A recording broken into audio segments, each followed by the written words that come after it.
Gracias, Dios mío, por esta oportunidad que nos das de tratar los asuntos tuyos, unos asuntos muy importantes, verdaderos tesoros, muy delicados que nos has confiado, Señor. Te pedimos que esta clase y este cursillo sea de bendición para todos, Señor, y que en ello y en todo seas tú honrado y glorificado, que las vidas sean edificadas. Esto es lo que pedimos, Señor, de todo corazón. Gracias, Dios mío. Amén y amén. Bueno, comenzamos trasladándonos inicialmente a la época de la era victoriana, es decir, de la época entre mediados y finales del siglo XIX. Pues sucede que al mismo tiempo que en la era victoriana, es decir, en la era de la reina Victoria, de entre mediados y finales del siglo XIX ejercía con notorio aprovechamiento su ministerio el pastor y evangelista bautista reformado Carlos Spurgeon. También ejercían los suyos el obispo anglicano bíblico y reformado, el doctor Juan Carlos Ryle, y el fundador del Ejército de Salvación, general William Booth. Y este obispo, doctor Ryle, es el autor de este capítulo que estamos nosotros mirando hoy. Realmente es una página tan sustanciosa que yo hubiera querido tenerla hace 40 años y haberlo leído, porque realmente es algo muy interesante y es muy interesante todo lo que emanó de la pluma de el obispo Juan Carlos Ryle. También está su libro titulado Santidad. En la historia de la iglesia reformada inglesa o anglicana, hay tres eventos desde mediados del siglo XVI y más exactamente desde 1553 hasta fines del siglo XVII, 1688. Tres eventos que nosotros queremos destacar.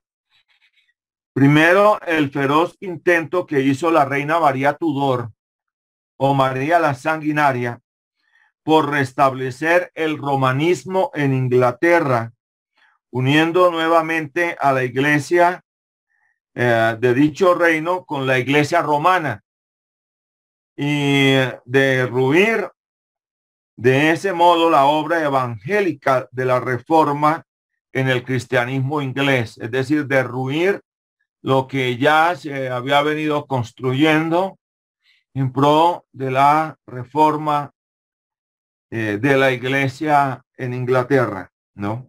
Así que entre 1553 y 1558, que ella gobernó a Inglaterra, ella efectuó una campaña inquisitorial arrasante por la razón o la fuerza para restablecer el romanismo en el seno de la cristiandad inglesa. Y hay un segundo acontecimiento o hay un segundo evento que es el esfuerzo ciego y fallido del arzobispo Guillermo Laud a principios del siglo XVII, años 1633-1645, por desprotestantizar a la iglesia de Inglaterra, lo que resultó, como nos lo dice el obispo Ryle, en su propia ejecución. Esto va a terminar en la propia ejecución del del arzobispo Guillermo Laud, la ruina de la iglesia de Inglaterra y de la monarquía en los días del reinado de la casa prorromanista y totalitarista de los Estuardo. Los Estuardo van a reinar en Inglaterra entre 1603 y 1688. Esto en la época del siglo XVII, y en esta época tiene también su radio de acción este obispo, Y la verdad es que su campaña inquisitorial, totalitarista, va a redundar en su propia muerte. Estos son los días de la llamada Revolución Puritana. Esto se debe a la campaña que la Casa de los Estuardo llevó a cabo en alianza con el obispo Laud para restablecer el romanismo en Inglaterra. Tercer evento, el audaz ataque al protestantismo inglés efectuado por el último rey de Estuardo, que fue Jaime II, entre 1685 y 1688. Noten que él reinó en un periodo muy corto, cuando, al igual que María Tudor, intentó nuevamente colinchar la iglesia inglesa al romanismo, y en aras de ello persiguió a 7 obispos anglicanos fieles a su fe, y haciendo uso del principio de la tolerancia pretendió acelerar su campaña de romanización de la iglesia inglesa. Los Estuardo perseguían ese objetivo, la romanización de la iglesia inglesa, ya plenamente identificada con la reforma protestante del siglo XVI, y ya una iglesia de una confesión bíblica. Pero lo que pretenden los Estuardo es regresar a la iglesia inglesa, a la comunión romana. En el periodo de nuestro recorrido histórico tenemos selectivamente 11 nombres de hombres de vida esclarecida del árbol anglicano, quienes marcaron una pauta relumbrante y demarcante en su empeño por seguir a Cristo y serle fieles hasta el final. Pues ellos son Juan Wycliffe, Thomas Bilney, Hugo Latimer, Nicholas Ridley, Juan Cooper, y también están tres puritanos que solo son Ward, Ricardo Baxter y Burnall, ¿no? Son los personajes que selectivamente el obispo Ryle nos presenta para nuestra consideración.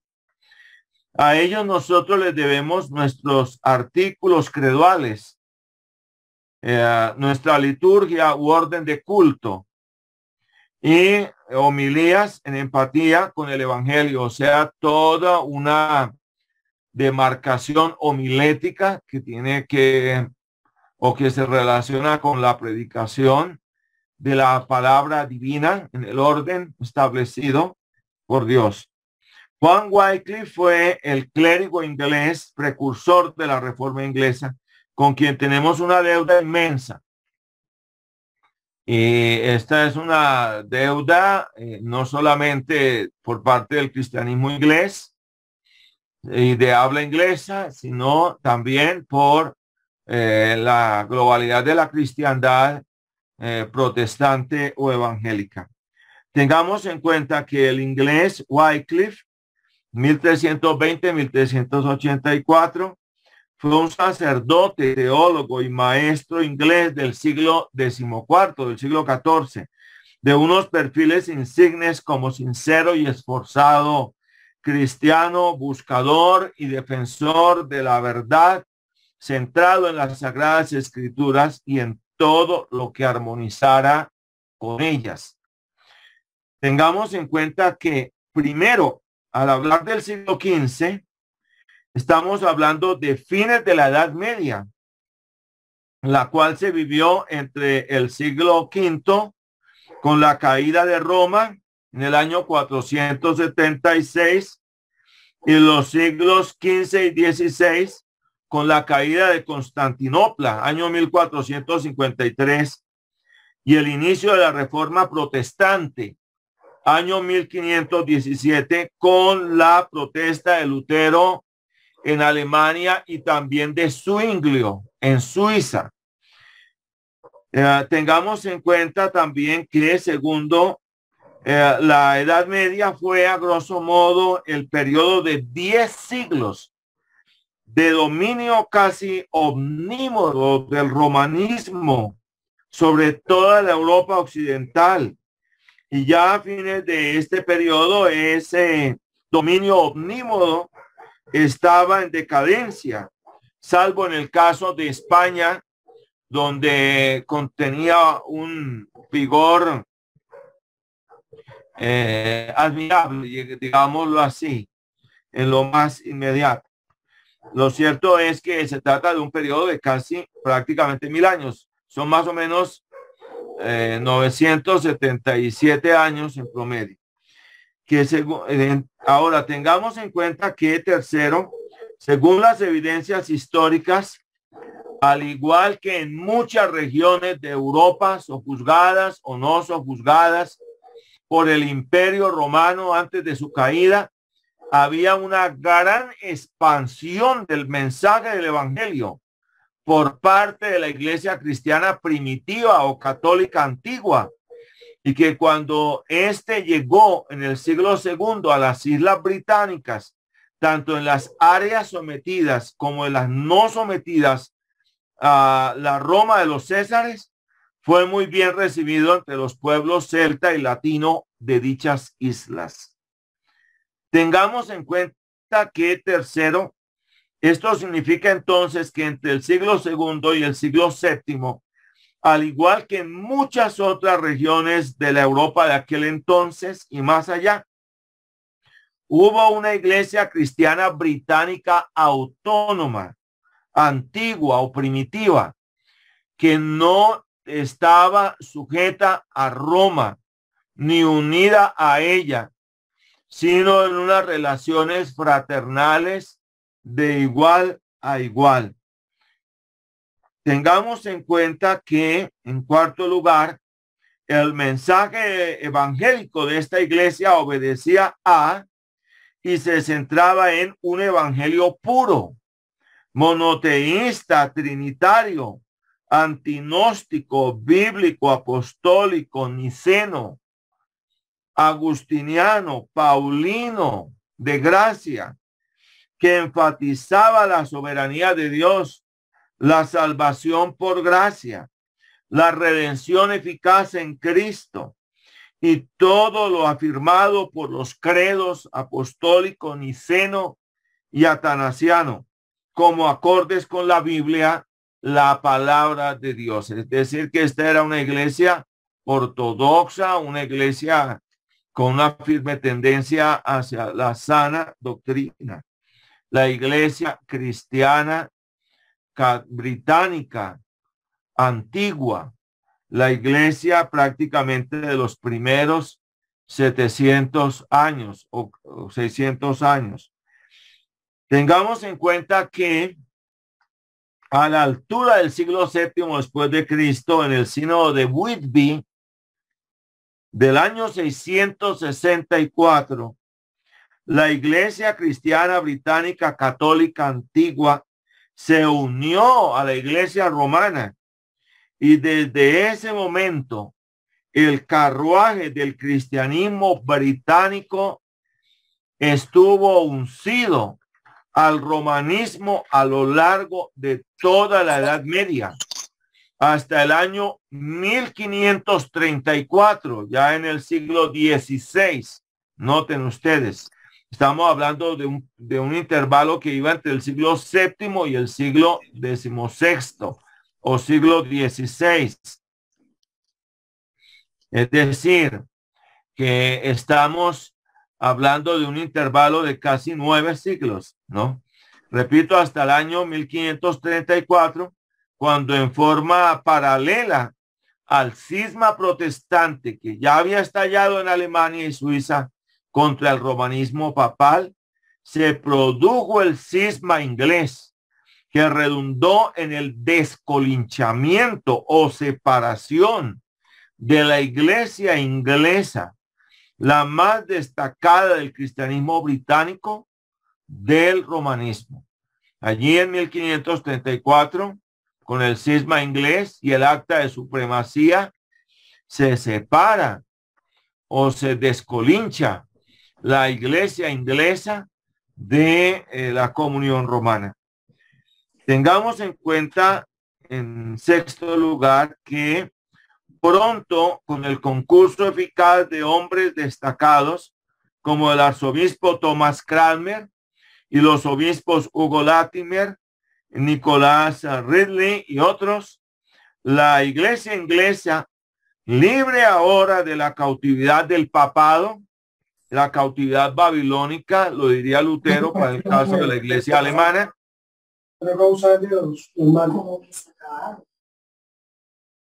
fue restaurada a la catolicidad antigua con sus credos, la Sagrada Escritura traducida y predicada en la lengua inglesa, las sentencias conciliares teológicas y cristológicas de los primeros 6 concilios universales, el orden episcopal antiguo, el culto litúrgico antiguo y la homilética antigua también. Todo esto es algo que es rescatado y debidamente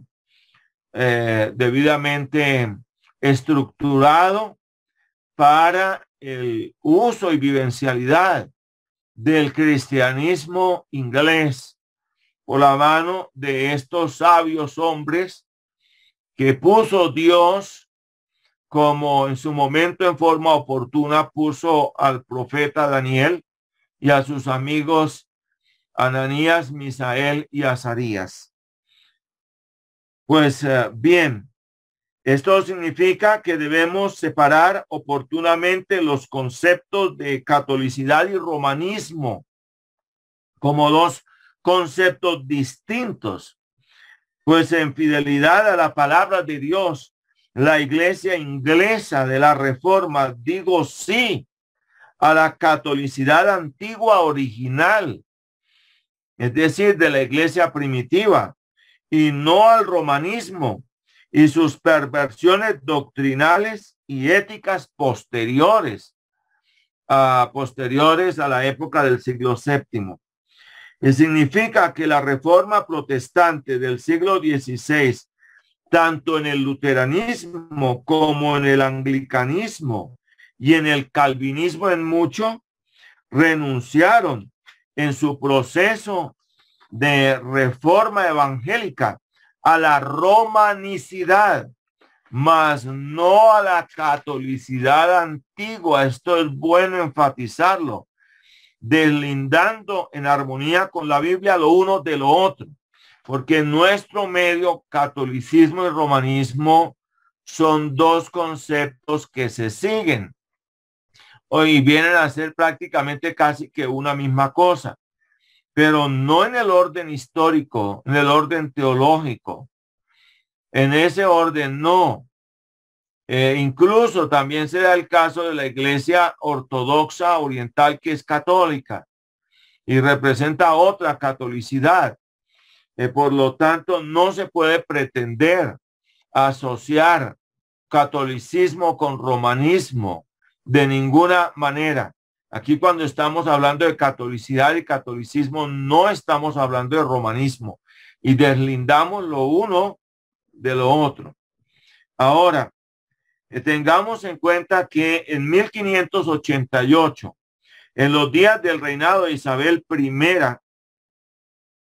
la monarca adalid de la Reforma inglesa o anglicana, el imperio español del romanísimo Habsburgo Felipe II, intentó invadir el reino de Inglaterra con la llamada Armada Invencible a fin de destronar a Isabel e imponer autárquicamente el romanismo por la razón o la fuerza. Mas la operación fracasó estruendosamente por las avanzadas osadas de la Armada inglesa, más exactamente también de la piratería inglesa, la descoordinación y pugnas del alto mando español y las adversidades insalvables de los temporales de los mares británicos. la reina Isabel y ordenó acuñar una moneda que con una leyenda que decía: Dios sopló y los derrotó, los destruyó. O Dios sopló y destruyó a nuestros enemigos, porque lo que se pretendía aquí era invadir a Inglaterra e imponerle la fe católica por la razón o la fuerza. Tengamos en cuenta que desde 1603, con Jaime I, el reino de Inglaterra estuvo bajo el dominio de los Estuardo, y con la ayuda en mucho del arzobispo prorromanista Guillermo Laud, el rey Carlos I, 1625-1649, en su cometido de restaurar el romanismo en sus dominios, conspiró para una invasión francesa, irlandesa, papal y de otros poderes romanistas a Inglaterra. Pero la conspiración fue develada a tiempo y Carlos I fue justamente juzgado y hallado culpable del delito de alta traición contra el reino y la corona y ajusticiado el 30 de enero de 1649. Hay que tener en cuenta que en 1588 lo que hace la reina Isabel es prepararse para defender el reino de Inglaterra de una invasión cruzadina, romanista, española, a fin de reinstaurar el romanismo en Inglaterra. En el caso de este rey, que es Carlos I de la casa de los Estuardos, este se alía y conspira con la casa de Francia para que la casa de Francia invada a Inglaterra e imponga la fe romanista. Y esto todo con la aquiescencia de este rey Carlos. Y esto era un delito de alta traición, una cosa que Isabel en su época nunca haría, jamás de los jamases. Pero este personaje tristemente sí lo hizo. Y por eso es acusado de delito de alta traición. Todas estas acotaciones son importantes a fin de que sepamos en qué piso o estrato estamos.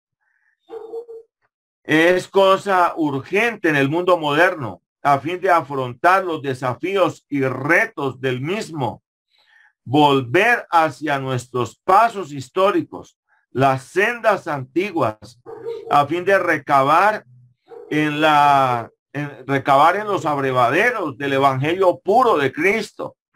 Tenemos que volver por las sendas antiguas, como dice Jeremías, y preguntar por el buen camino y andar por él en estos tiempos peligrosos. Por eso debemos empaparnos bien de la vida, muerte y convicciones espirituales de los principales cristianos reformadores ingleses. Y recordemos lo que a propósito nos dice la palabra divina con tanta propiedad en el libro de Hebreos, en el capítulo 13, en el versículo 7. Repito, en el libro de Hebreos, capítulo 13, en el versículo 7, donde la palabra divina textualmente nos dice lo siguiente: acordaos de vuestros pastores que os hablaron la palabra de Dios, considerad cuál haya sido el resultado de su conducta e imitad su fe. Estos fueron hombres que marcaron una pauta, y una pauta significativa en la historia de Inglaterra y de la vida espiritual del pueblo inglés. Esto nos conducirá al conocimiento de por qué en nuestro empeño de hablar de un evangelio puro hablamos de una iglesia anglicana ortodoxa. Ortodoxa significa de sana doctrina, en otras palabras. El que la iglesia anglicana fue purificada, reformada y remodelada en su forma actual por su mediación, es decir, por la mediación de todo este conjunto selecto de hombres de la época de la reforma del siglo XVI, que eran los reformadores que llamaríamos eduardinos e isabelinos, es decir, del rey Eduardo VI y de la reina Isabel I de Inglaterra. Por lo tanto, si queremos saber quién es un verdadero eclesiástico, entonces debemos averiguar qué clase de hombres fueron los primeros eclesiásticos de lo que llamaríamos la iglesia inglesa en su segunda etapa a partir del año de 1534 y mediados del siglo XVI. Estamos interesados en los puntos de vista de la iglesia en armonía con la palabra divina, y desde este fundamento podemos hablar de los puntos de vista de la religión en sana diferenciación con los puntos de vista ajenos a la misma. Es decir, cuál era el perfil doctrinal, espiritual, el perfil ético que guió a los hombres destacados de la reforma inglesa en su momento, y cuál era el porqué de esos perfiles. Para el caso anglicano en concreto, ¿qué tipo de punto de vista tenían nuestros reformadores de la iglesia en el siglo XVI y por qué? ¿Qué convicciones tenían? ¿Qué fue lo que ellos creyeron, confesaron, defendieron y vivieron hasta el sacrificio? Porque ahí tenemos en lo más inmediato el caso de Cranmer, de Ridley, de Latimer, de Bilney. Ahí tenemos el caso del obispo Hooper, ¿no? Que por sus convicciones llegaron a dar sus vidas. Por esas convicciones llegaron a dar sus vidas. ¿Y por qué lo hicieron? ¿No? En cuestiones de doctrina, somos de la misma opinión que Cranmer, Ridley, Hooper y Latimer. Y nosotros, por ejemplo, si nos vamos a remontar a la época del siglo I, claro, pues teniendo en primer lugar el caso de nuestro Señor Jesucristo, también de Juan el Bautista, pues nos preguntamos si nuestras convicciones son las mismas del apóstol Pablo y de los apóstoles del Señor, si nuestras convicciones y nuestras vidas son de identidad con ellos. Pues en el caso de la época del siglo XVI, recordamos, dice: recordad a vuestros pastores que os hablaron la palabra de Dios, recordad cuál haya sido el resultado de su conducta e imitad su fe. Ciertos eclesiásticos modernos del movimiento prorromanista del pusellismo o el movimiento de Oxford de la época del siglo XIX se han esforzado en su afán apóstata por despreciar, desacreditar, demeritar el valor de la reforma inglesa y vilipendian el carácter de los insignes, de sus insignes, los reformadores de la patria de la rubia Albión.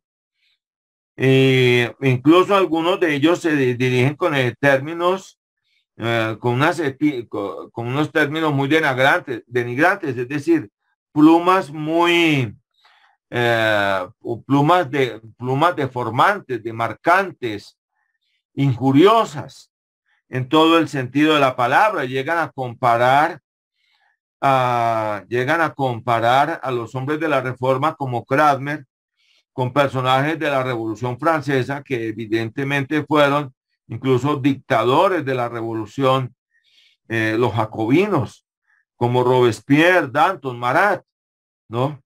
Lo cual uno dice es algo que de inmediato se cae por su propio peso en todo el sentido de la palabra. Pegajosos pasquines de igual bajo tenor se han escrito contra Lutero, Calvino, Zwinglio, Bullinger, Knox y otros grandes pastores y maestros de la Reforma, ¿no?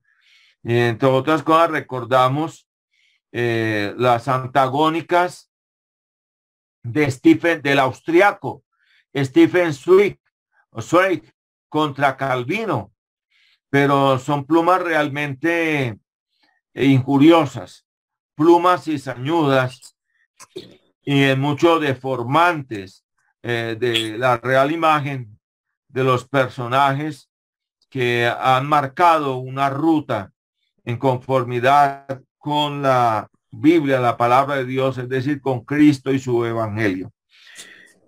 Pero en contra de tan rastreras plumas, la verdad es que tanto en el caso de los reformadores europeos como el de los reformadores ingleses, que la generación de estos hombres los conoció y fue grande y positivamente influenciado por ellos con fecundos frutos de conversión y cambio, razón por la cual fueron grandemente apreciados, ¿no?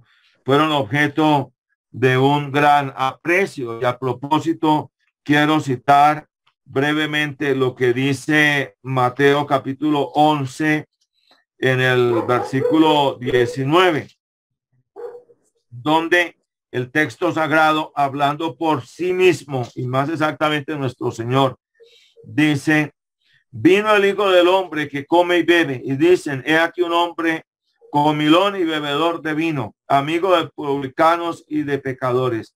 Pero la sabiduría es justificada por sus hijos, lo cual significa que la vida y obra de estos hombres influyeron en la sociedad de su época y influyeron en un cambio en la vida de miles, de millones de personas que ajustaron sus vidas, cambiaron en una conversión, personas que dieron fruto para Dios, una generación con un balance en su generalidad favorable. Ellos fueron personajes que dejaron una huella profunda y un ejemplo insigne en la piedad y la vida inglesas. Más del lado antagónico del pusellismo es el movimiento de Oxford, del cual habló nuestro hermano Hugo Martínez. Más del lado del pusellismo, del lado antagónico del pusellismo, que es el dueño de estas plumas que escriben de una manera tan detractora. ¿Qué prueba histórica ha dado el pusellismo de hombres como el doctor Lidley, del que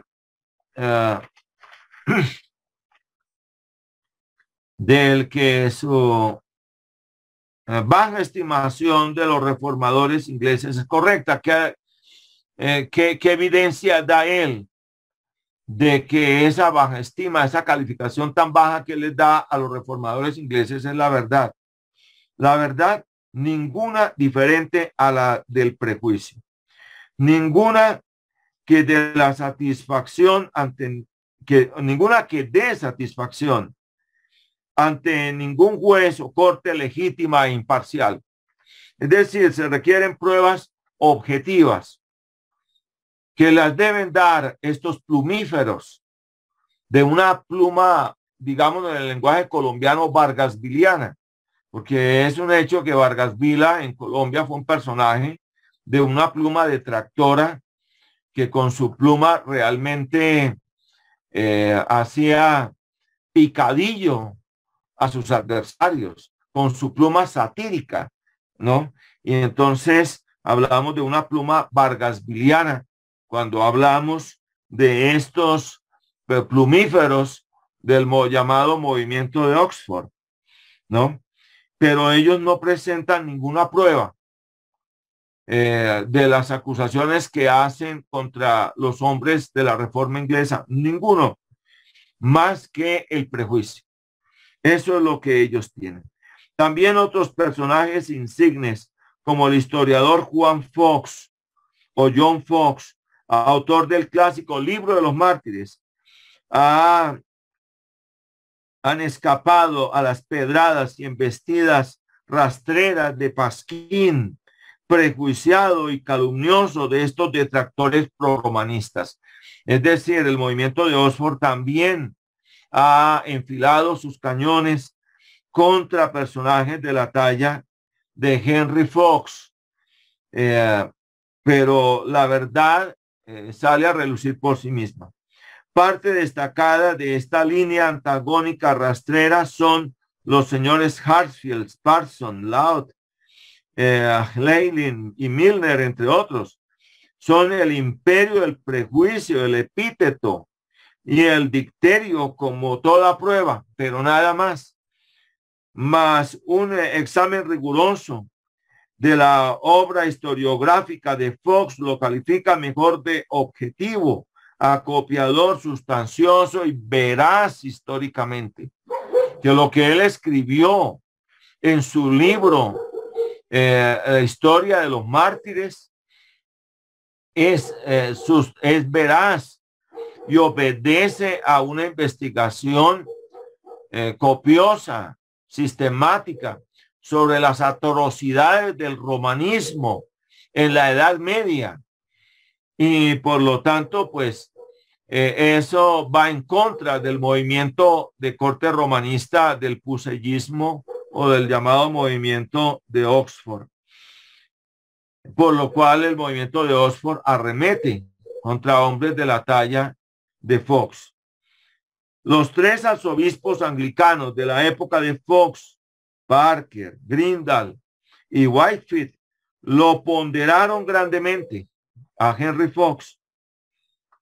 Hablando de él, pues se expresan elogiosamente el obispo Burnett también. Juan Fox es el Richard Brunward de su siglo. Ricardo Brunward o Richard Brunward fue una persona que de manera muy oportuna denunció la infamia de la persecución del comunismo estalinista de nuestro recién pasado siglo XX contra la iglesia cristiana. Y pues él de esa manera hizo una labor igual a la de Henry Fox en la época del siglo XVI al denunciar la persecución, las cruzadas, los actos de genocidio y exterminio del romanismo contra la iglesia protestante y contra los movimientos precursores de la reforma como el de los valdenses, etcétera. Los antagonistas pseudoanglicanos que han tomado venenosas plumas contra el anglicanismo ortodoxo o bíblico y contra los paladines de la fe tienen una línea central rectora que los caracteriza. Les disgusta cordialmente el protestantismo ortodoxo o bíblico o de sana doctrina. Ven en su desvarío quieren que la iglesia de Inglaterra sea romanizada una vez más. Y como los escritos, las directrices y sanas huellas de los reformadores son un obstáculo en su mendaz cometido, tratan de minarlos atacando la vida y reputación de ellos. Porque en ese cometido pues se atraviesa la imagen prestigiosa de estos hombres. Es como si nosotros hoy pretendiéramos organizar una especie de movimiento retrógrado de colinchamiento de nuestro mundo hispanoamericano otra vez a la corona española. Eso sería sencillamente un retroceso, ¿no? Y pretender hacer eso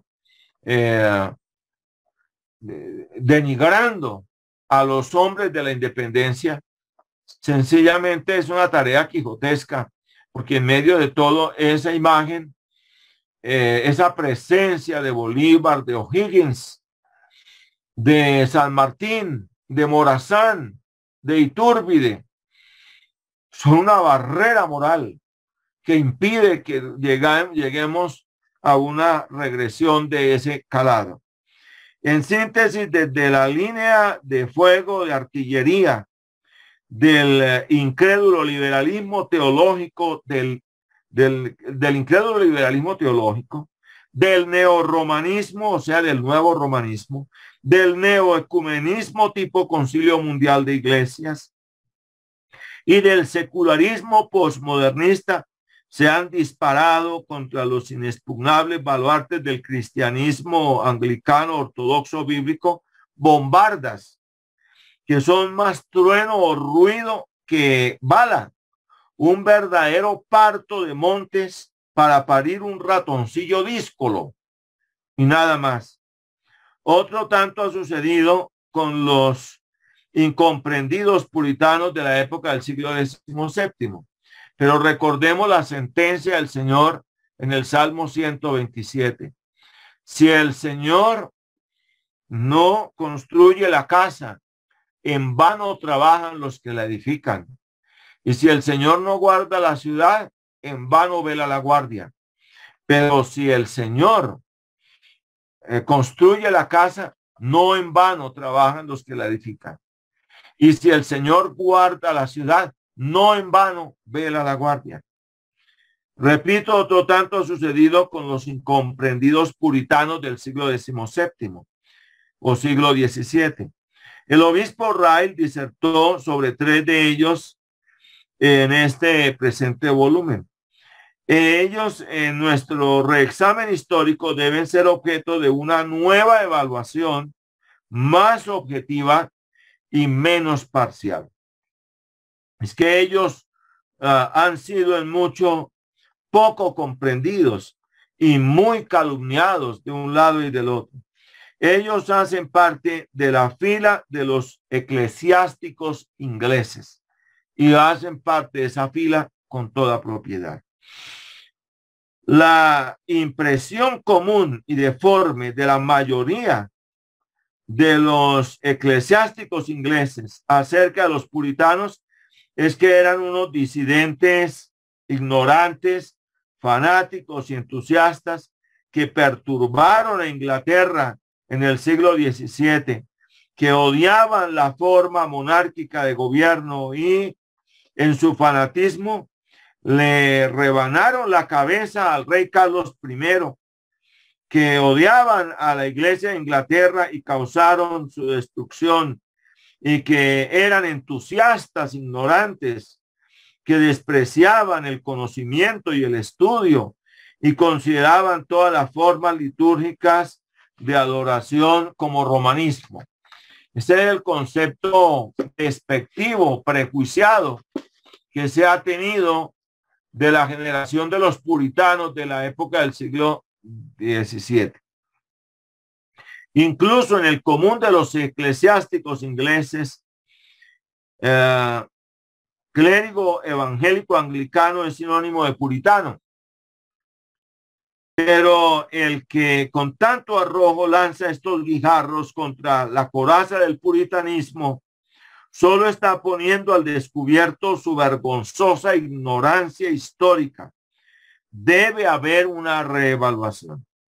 Es verdad que en ellos había un sector residual, es decir, en los puritanos, había un sector residual, entusiasta, sectario, cismático, violento, feroz y fanático, pero la mayoría no lo era.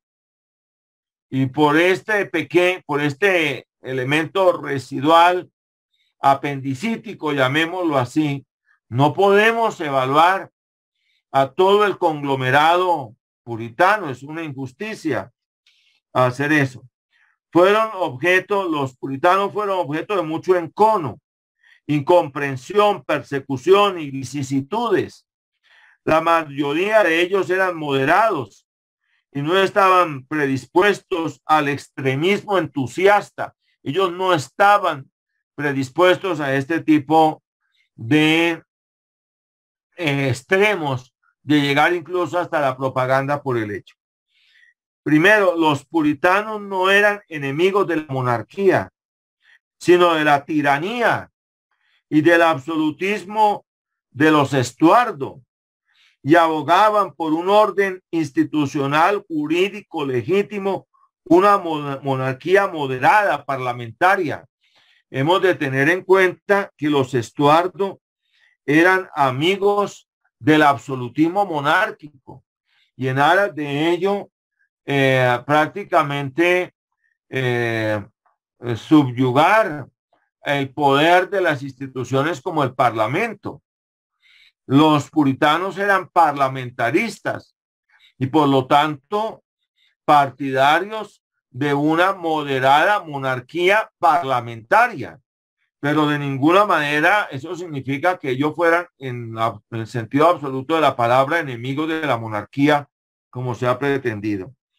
Cuando se dio la ejecución de Carlos I en 1649, 30 de enero de 1649, la mayoría de ellos se opuso y dieron su respaldo al regreso de Carlos II tras la muerte de Cromwell en 1658. Carlos II fue quien los traicionó y persiguió, no ellos a él. Ellos le dieron la mano a Carlos II para que regresara y asumiera el trono en Inglaterra. Y cuando él llega al trono, los traiciona y los hace objeto de persecución, que es diferente a los puritanos. Ahora, segundo, los puritanos tampoco eran enemigos de la Iglesia de Inglaterra. Habían visto con gusto su gobierno y ceremonial mejorados y flexibilizados. Ellos lo que procuraban era una flexibilización del orden litúrgico y del orden de gobierno de la Iglesia anglicana, pero ellos no eran enemigos sistemáticos del orden episcopal propiamente. La mayoría de los puritanos no eran objetores ni el episcopado ni de la liturgia moderados. Más lamentablemente, un anglicanismo escolástico inflexible, el anglicanismo de Guillermo Laud, del arzobispo Guillermo Laud, los expulsó injustamente por el acta de conformidad de 1662, pues ya Laud hacía mucho tiempo que había sido ejecutado, pero ahí estaba su escuela, ahí estaban sus discípulos que perpetuaron este sentido absolutista, como el papado contra Lutero, el luteranismo y la reforma. Es decir, que injustamente expulsó a los puritanos por esta acta. Él llega a expulsarlos, ¿no? Por el acta de tolerancia de 1662, perdón, los expulsa de la iglesia, de la comunión anglicana, pero sin oírlos, sin debidamente considerar la eventualidad de llegar a un acuerdo con ellos, sino de una forma arbitraria, sectaria. En tercer lugar, los puritanos no eran hombres iletrados o ignorantes, sino más bien piadosos, ilustrados y practicantes de la virtud bíblica. Tengamos en cuenta que un lema de la Reforma Protestante del siglo XVI fue piedad y erudición, piedad y ciencia. Así que ellos no eran amigos del ostracismo, de ninguna forma, de ninguna manera. Repito, los puritanos no eran hombres iletrados o ignorantes, sino más bien piadosos, ilustrados y practicantes de la virtud bíblica. Eran egresados de las universidades de Oxford y Cambridge y fundadores de las universidades como de Harvard y Yale en América. Los puritanos eran eruditos de la talla del poeta Juan Milton y de los estadistas Selden, Blake, Cromwell, Owen, etc. Según Lord Macaulay, no dudamos en declarar a los puritanos un cuerpo valiente, sabio, honesto y útil. Esa fue la calificación que el gran Macaulay llegó a darle a la generación de los puritanos. Lamentablemente, la generación que les sucedió a los puritanos era una generación libertina, racionalista, frívola y escéptica.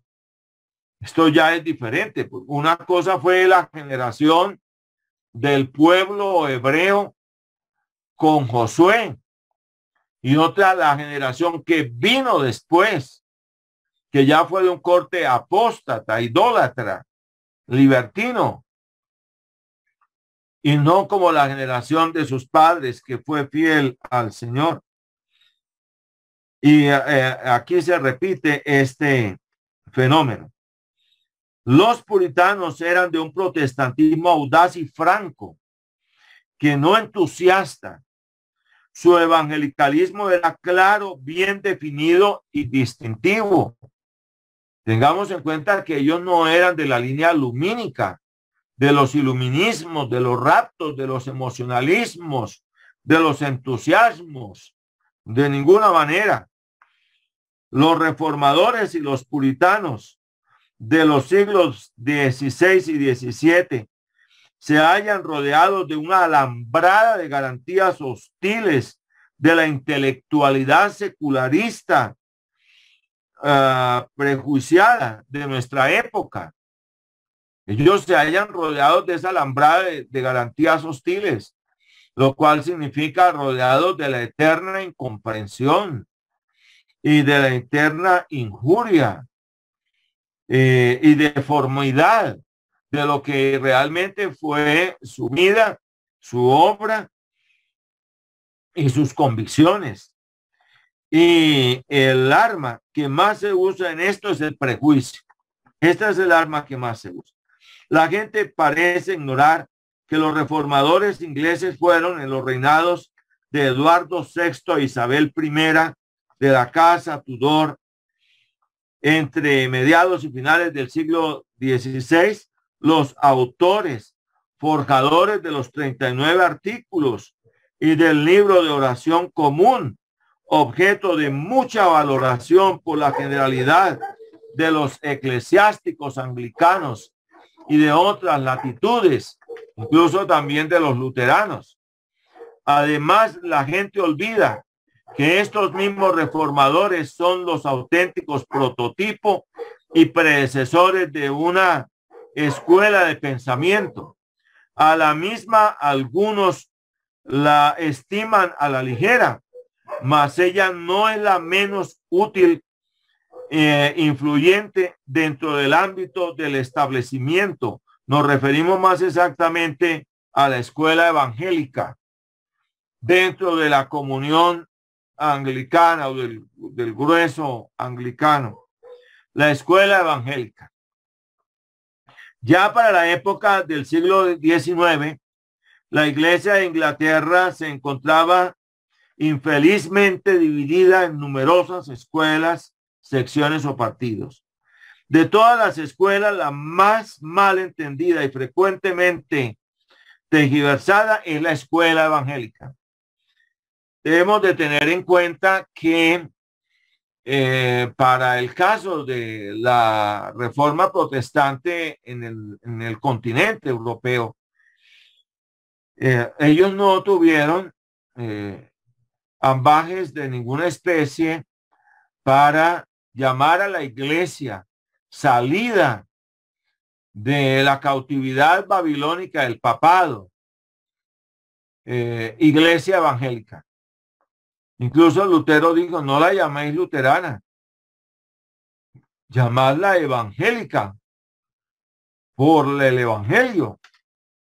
Ese es el título de identidad de la iglesia del Señor, libre de la cautividad babilónica del papado, ¿no?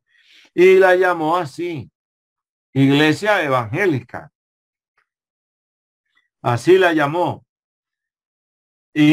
Pero no sucede lo mismo en Inglaterra propiamente, y con el paso del tiempo se da todo este deslinde que estamos viendo aquí.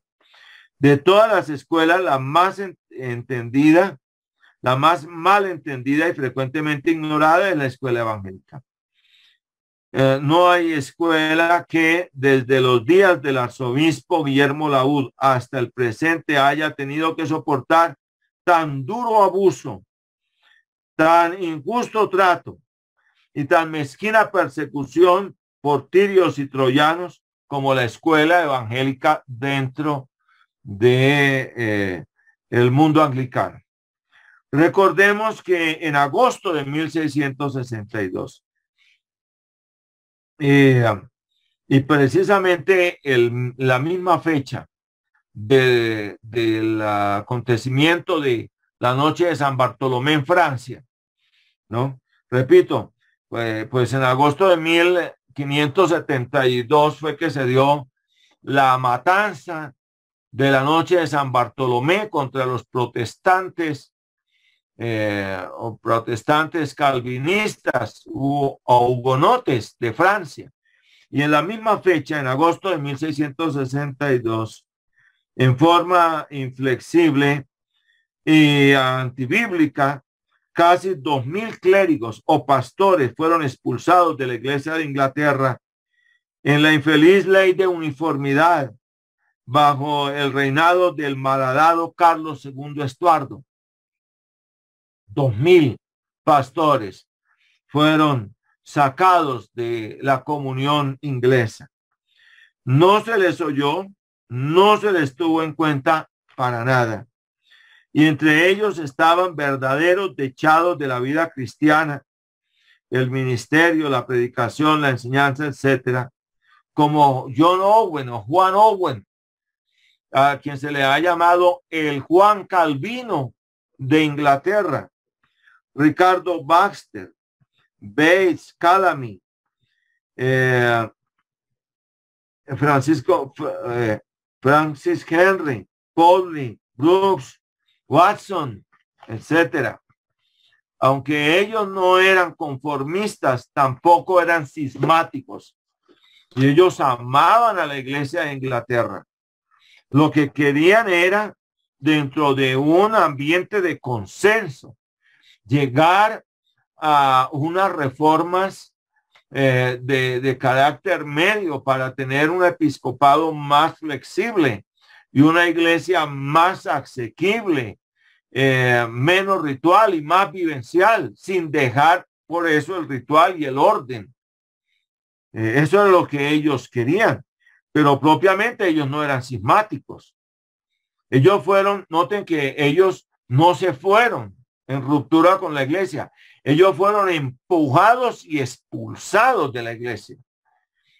Retrotraigámonos al siglo XVI. Lo mismo hace el papado con los reformadores. Ellos no se fueron de la iglesia romana. Eso no es así. Ellos fueron empujados y expulsados de la iglesia, que fue diferente. Y en esa escala, como dice Lucien Febvre, ¿quién fue el verdadero agente divisor de la iglesia europea? En ese momento, iglesia romana. No Lutero, no los reformadores. Ellos no lo fueron. Fue León X y los papas que le siguieron al excomulgar a Lutero y al ser objeto de excomunión en forma respectiva a los demás reformadores. Ellos se van porque fueron empujados, pero propiamente cismáticos no eran. Lo mismo pasó con los reformadores ingleses del siglo XVI. Ellos son expulsados de la comunión, de la comunión por el papado romano. Pero ellos anhelaban, era la reforma de la iglesia. Lo mismo los puritanos del siglo XVII anhelaban la reforma o una mayor reforma más central de la iglesia inglesa. Esto era lo que ellos pretendían. Es más, eran fieles agustinianos, calvinistas moderados, no hipercalvinistas, En ellos tendencias heréticas como el unitarismo era cosa repudiable. Ellos eran trinitarios, ¿no? En todo el sentido de la palabra. Tampoco ellos eran pelagianos. Ellos repudiaban el pelagianismo. Y ellos se centraban en una exposición paulina y agustiniana de la salvación por gracia mediante la sola fe en Cristo. Luego, a mediados del siglo XVIII, se dio una nueva línea de avanzada evangélica anglicana, de entre la cual algunos eran calvinistas, como Daniel Rowlands y Jorge Whitefield, y otros eran arminianos, como Juan y Carlos Wesley. Eran fieles a la liturgia, al libro de oración común, el consenso anglicano, pero fueron marginados al borde del mismo bajel. Fueron colocados casi que fuera, vamos a decirlo así, de la cubierta del barco y fueron dejados prácticamente sobre la baranda. Eso fue lo que pasó con estos hombres del anglicanismo evangélico. También en el siglo XVIII, clérigos o eclesiásticos evangélicos como Romain, Ben, Grisman y Berright prácticamente fueron colocados prácticamente tras la claraboya como herejes tolerados, pero se les miraba como si tuvieran alguna enfermedad infectocontagiosa. Esa es la realidad. Todos fueron maltratados e incomprendidos y no escuchados. Incluso hasta los días del obispo Ryle en el siglo XIX y hasta nuestro tiempo. A los eclesiásticos evangélicos anglicanos se nos dice continuamente en forma despectiva que somos hombres sin educación e ignorantes, que no interpretamos los formularios con honestidad y naturalidad, que nos parecemos más a los disidentes que a los eclesiásticos, que son calvinistas, que somos calvinistas estrechos, que despreciamos los sacramentos y somos zwinglianos o suizos, que no entendemos los puntos de vista católicos antiguos y los privilegios corporativos, que no somos, en una palabra, verdaderos eclesiásticos y estamos fuera del lugar que nos corresponde en el cuarto de San Alejo del anglicanismo. Esa es la destinación que a nosotros nos da. Pero todo lo contrario, al medir a estos con la regla eclesiástica de los reformadores ingleses, no hay eclesiásticos más anglicanos que los evangélicos. Quiero decir los evangélicos de la comunión anglicana, como la iglesia anglicana ortodoxa. Son del mismo sustrato, sustancia y medida de los reformadores ingleses, eduardinos e isabelinos. A estas alturas de la disertación, el obispo Juan Carlos Ryle sostiene que él no pretende caer en una parcialidad y que desde la época de Carlos I hasta la parousia, o sea, la segunda venida de Cristo, probablemente habrá otras escuelas en el seno del anglicanismo, las escuelas alta, ancha, baja, etcétera. Él simplemente dice, comillas, cuando la gente me dice que los evangélicos, quiere decir los evangélicos anglicanos en este caso, no son verdaderos eclesiásticos, respondo sin vacilar que la acusación no es cierta y muestra una ignorancia flagrante y culpable, por decir lo menos, de quienes la hacen. Cierro comillas. Luego Ryle se dirige inmediatamente hacia su tesis central. Dice, sostengo firmemente que los puntos de vista distintivos de aquellos que son llamados eclesiásticos evangélicos no son ni más ni menos que los puntos de vista de los reformadores ingleses por hallarse en armonía con el evangelio.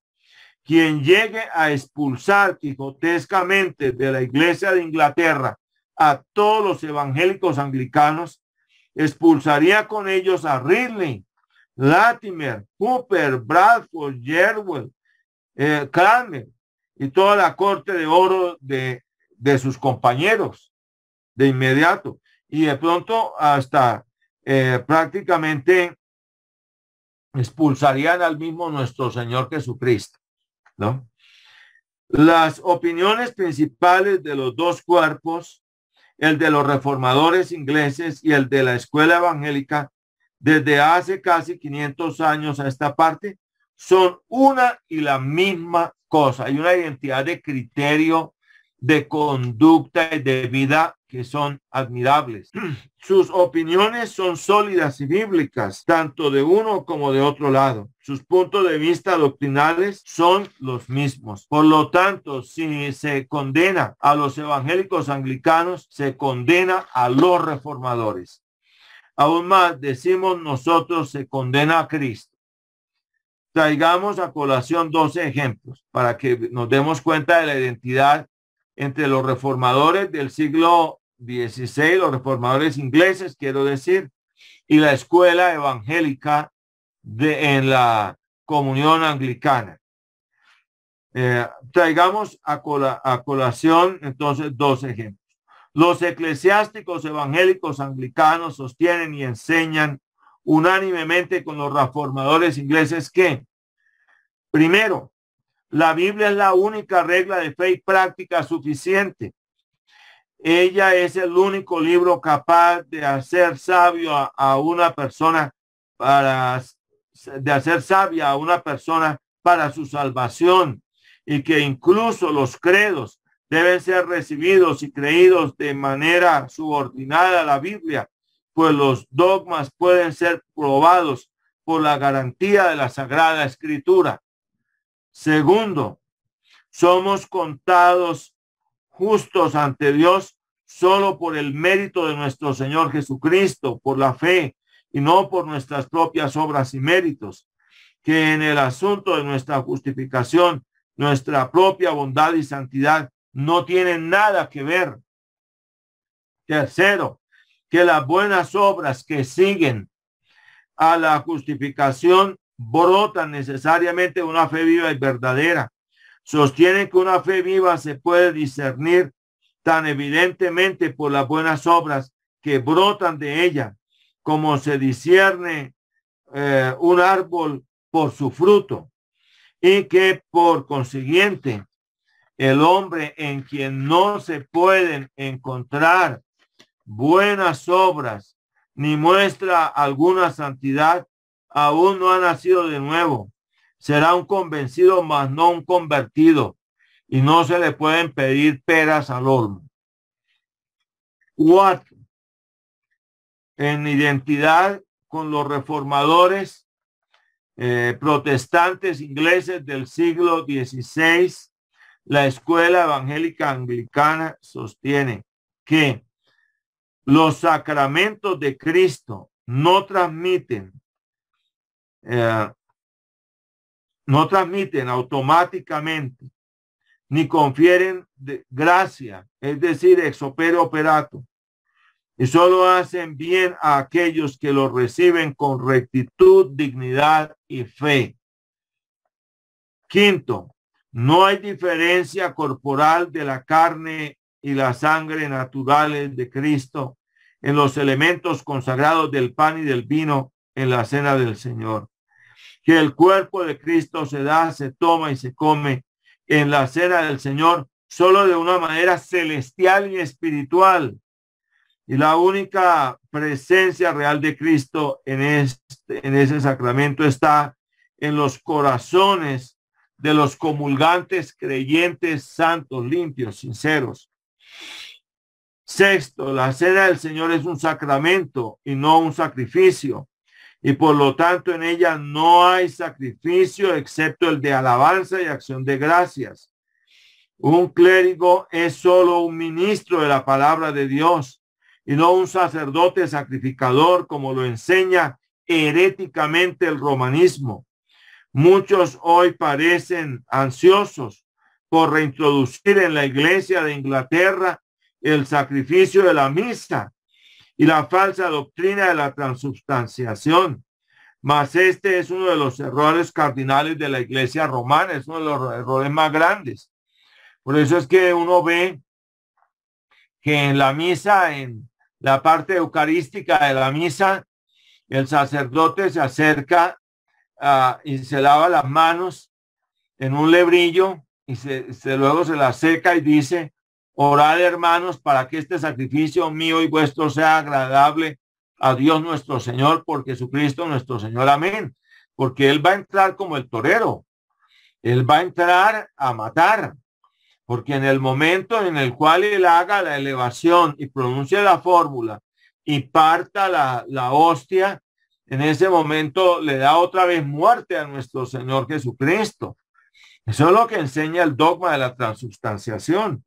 Y la escuela evangélica de la Iglesia Anglicana enseña que esto es antibíblico, porque evidentemente lo es, porque en Hebreos es muy clara la palabra de Dios, en Hebreos 10, cuando dice que con un solo sacrificio, el de Cristo en la cruz del Calvario, hizo perfectos para siempre a los santificados, y que Cristo, habiendo muerto una sola vez, ya no muere más. Séptimo, la mesa del Señor no es un altar sacrificial y no debe ser llamada así, pues esto es antibíblico. Donde no hay sacrificio ni sacerdote sacrificador, tampoco puede haber altar ni actos idolátricos de adoración a Cristo sacramentado, etcétera, ¿no? Todo eso es algo que queda muy en claro por la Sagrada Escritura. Octavo, es cosa antibíblica las velas encendidas durante el día en las mesas de comunión. También es cosa antibíblica los crucifijos. Una cosa es tener la cruz, otra cosa es tener el crucifijo. La cruz es algo perfectamente lícito. Y los cristianos de la época ya del siglo III portaban en los cuellos una cruz.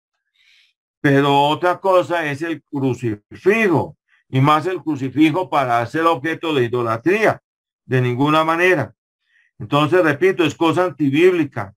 Las velas encendidas durante el día en la mesa de comunión, también es cosa antibíblica los sacrificios, las procesiones, la quema de incienso, las vestiduras de sacrificio llamativas, los gestos y posturas supersticiosos en la celebración de la Cena del Señor y una imitación cercana del ceremonial romano. El uso de mitras, por ejemplo, que es algo que uno ve con notorio desdén y con cierta razón. Noveno, la práctica de la confesión privada habitual con efectos sacramentales a un ministro no se enseña ni recomienda en ninguna parte de la Biblia. Es una práctica que debe desaprobarse y evitarse enérgicamente, pues la historia ha demostrado fehacientemente que conduce a la manipulación del confesante. Esto es una práctica que conduce a la manipulación del confesante, donde se le dice que para recibir la absolución tiene que cumplir con una penitencia que viene a ser una manipulación. Aquí en Colombia, en la época del bipolarismo bipartidista, del liberalismo y el conservatismo, en muchas ocasiones el cura le dijo a la señora que iba a confesarse, como penitencia para que usted tenga la absolución, le exijo que usted me traiga la cédula de su marido, porque el marido era liberal y el clero era decididamente partidario, adepto del conservatismo, y por lo tanto le decía que le trajera la cédula porque ya se acercaban las elecciones, y lógico que si el marido no tenía la cédula no podía votar, y era que la señora raptara la cédula del marido, se la robara, se apropiara de ella y se la llevara al cura,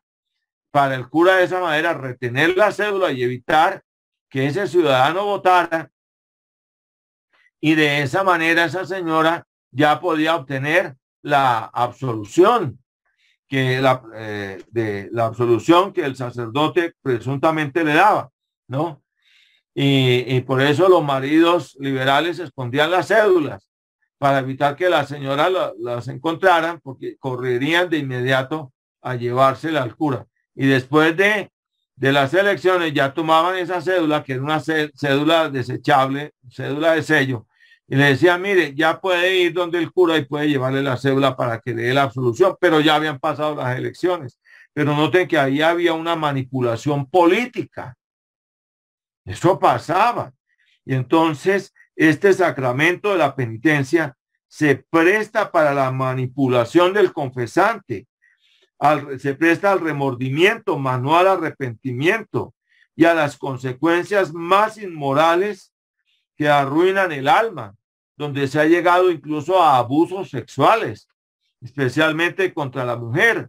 Y uno se puede leer un libro que se titula El cura, la mujer y el confesionario, del sacerdote Carlos Pascual Chiniquí, sacerdote católico francés convertido al evangelio en los días del gobierno de Abraham Lincoln en los Estados Unidos, porque él tuvo que emigrar del Canadá a los Estados Unidos tras su conversión al evangelio. 10, el episcopado no es absolutamente necesario para la existencia de una iglesia, por útil y deseable que sea para su bienestar, cuando se administra adecuadamente. No tenemos derecho a quitar la iglesia a las iglesias no episcopales, y debemos entregarlas a las misericordias incondicionales de Dios. 11. La iglesia de Roma se ha equivocado no solo en las ceremonias, sino también en asuntos de fe. La separación de la iglesia de Roma en aras de Cristo y su evangelio fue un imperativo categórico en el siglo XVI, y nadie debe pensar con estulticia en reunirse con ella hoy hasta que Roma no renuncie a las herejías y prácticas supersticiosas y se haya reconciliado con Cristo, hasta que no levante las maldiciones del Concilio de Trento contra la reforma protestante y contra el evangelio, hasta que Roma no renuncie a falsas doctrinas como la Inmaculada Concepción de María, la ascensión de María a los cielos, etcétera. La infalibilidad papal y una cantidad de prácticas supersticiosas reñidas con el evangelio, las misas por los muertos y cosas por el estilo. 12, el arrepentimiento. Entonces repito, que no se puede pretender regresar a la comunión con Roma en ese estado en esa condición de tener en el caso de Roma una iglesia supersticiosa, herética, apóstata, en todo el sentido de la palabra, sin que en ella se haya dado un verdadero signo de conversión, de arrepentimiento. 12, el arrepentimiento, la fe, la santidad de corazón y de vida, la justificación, la conversión, la unión con Cristo y la morada del Espíritu Santo son las cosas primordiales y principales de la fe y vida cristianas. La pertenencia a la iglesia, la recepción de los sacramentos de Cristo y la asistencia a las ordenanzas, por importantes y valiosas que sean en su debido lugar, son en comparación cosas de importancia secundaria. La persona puede ser muy religiosa, pero si en su vida no se ha arrepentido en verdad de corazón, no ha tenido un verdadero nuevo nacimiento. Y esto es lo importante, lo enfático, lo central. Estos son 12 puntos o 12 ejemplos que presenta el obispo Wright para demostrar la gran identidad entre la llamada escuela evangélica anglicana y los reformadores protestantes ingleses del siglo XVI. Y repito, en estos 12 puntos, la identidad entre los reformadores protestantes ingleses y los eclesiásticos evangélicos anglicanos es total. Y es precisamente por este tipo de puntos que la escuela evangélica anglicana es tratada con desdén, más el parecer de los reformadores ingleses, eduardianos e isabelinos compagina en esto con ellos y compagina con una armonía impresionante. Pretender descalificar a la iglesia evangélica, a la escuela evangélica dentro de la comunión anglicana, pretender desdeñarla como una rama no a tono con la línea de los reformadores protestantes, es un contrasentido pretender hacer eso. Y además el reto a la contraparte es que pruebe eso,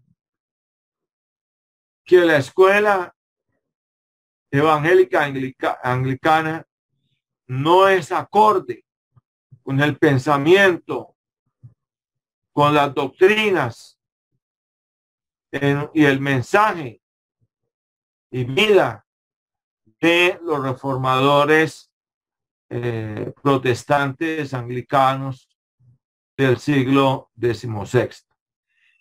Hasta aquí entonces nuestro cometido por el tiempo de hoy, y espero en todo serles de bendición con estas disertaciones, y no sé si alguno tiene alguna duda que nosotros podamos disiparles. Hermano, bendiciones. Le habla Kevin Esquivel. Bueno, de mi parte, todo súper claro. Pues dudas no, hasta el momento no me han surgido ninguna. Me pareció que vi como una pregunta en el chat de uno de los participantes que preguntaba en qué se diferenciaba pues el anglicanismo del romanismo, ya que el romanismo pues ellos son muy apegados a sus tradiciones, incluso sobre la misma palabra de Dios. Leí la pregunta de algunos de los compañeros, pero de mi parte ninguna pregunta hasta el momento. Todo muy claro y muchas gracias. Bendiciones, pastor, ¿cómo están? Bien, sí, señor. Sí, gracias, Kevin, ahí porque yo fui el que formulé la pregunta, sino que pues en contexto vi como el resumen que usted ya había dado la respuesta, pastor. La pregunta era en sí, era de que en qué se diferenciaban las tradiciones católicas de las protestantes, o digámoslo así, de la iglesia anglicana. Ellos hacen muchas énfasis en lo que es en la tradición, pero pues uno estudiándolo, por así decirlo, lo que es la teología sistemática de Charles Hogan, él habla ahí un poco del tema y dice que las tradiciones en sí son las enseñanzas bíblicas que dejaron los apóstoles. Entonces quería preguntarle de pronto a ver si era otro tipo de tradiciones a las que se refieren los romanistas. Claro que sí, claro que sí. Las verdaderas tradiciones son las que tienen un sustento bíblico. Si nos vamos a hablar propiamente de la tradición, nos daremos cuenta que en los escritos de los padres de la iglesia antigua, de la época de los siglos segundo al siglo quinto, se enfatiza la centralidad del testimonio de la Biblia, la palabra de Dios, como norma de normas y por lo tanto como fundamento de toda tradición verdadera. Eso significa que al concurrir a lo que nosotros llamamos la tradición, tenemos que mirar que ella tenga su base en la Biblia, la palabra de Dios, ¿no?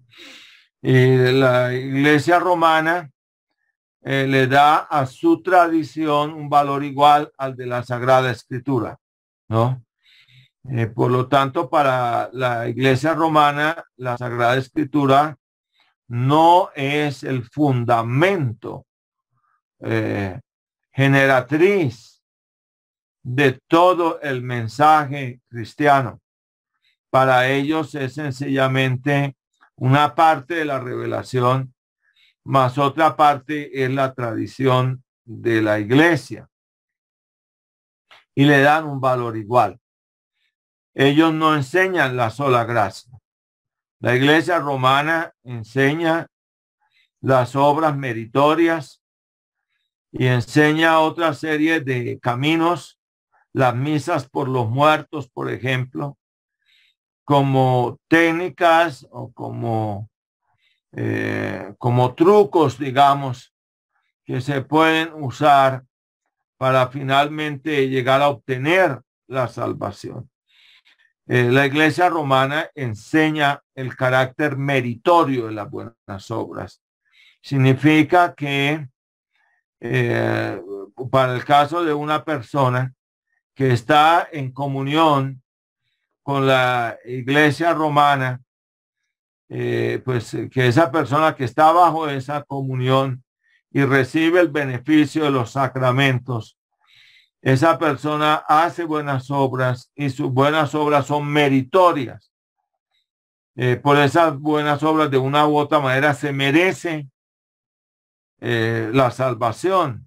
Y también es una buena obra el pagar misas por los muertos para de esa manera lograr hacer mérito para que las almas de los fieles católicos que están en el purgatorio puedan ir saliendo y llegando a su mayor nivel de perfección a fin de por esa vía poder salir del purgatorio al cielo, ¿no? Son doctrinas que enseña la iglesia romana que son reñidas con la Biblia, la palabra de Dios, en aras también de su penitencialismo, porque es que esa es la línea central del romanismo, hacer penitencia. Ellos no hablan de arrepentimiento, sino de penitencia, porque es que la penitencia implica que yo llego a merecer por mi estado penitencial, llego a merecer de Dios la gracia, ¿no? El concepto de arrepentimiento es otro. El concepto de arrepentimiento implica un volverme a Dios de corazón humilde, compungido y con fe, pero por ese arrepentimiento yo no merezco de ninguna manera la gracia, pero la recibo porque Dios es un Dios de gracia y quiere salvar, ¿no? Así que la recibo. Y es algo que lo más maravilloso, es completa, toda la salvación es completamente de gracia. Nada de lo que yo haga la merece. No fui yo. Yo lo único que hice en mi salvación fue pecar y huir de Dios, ¿no?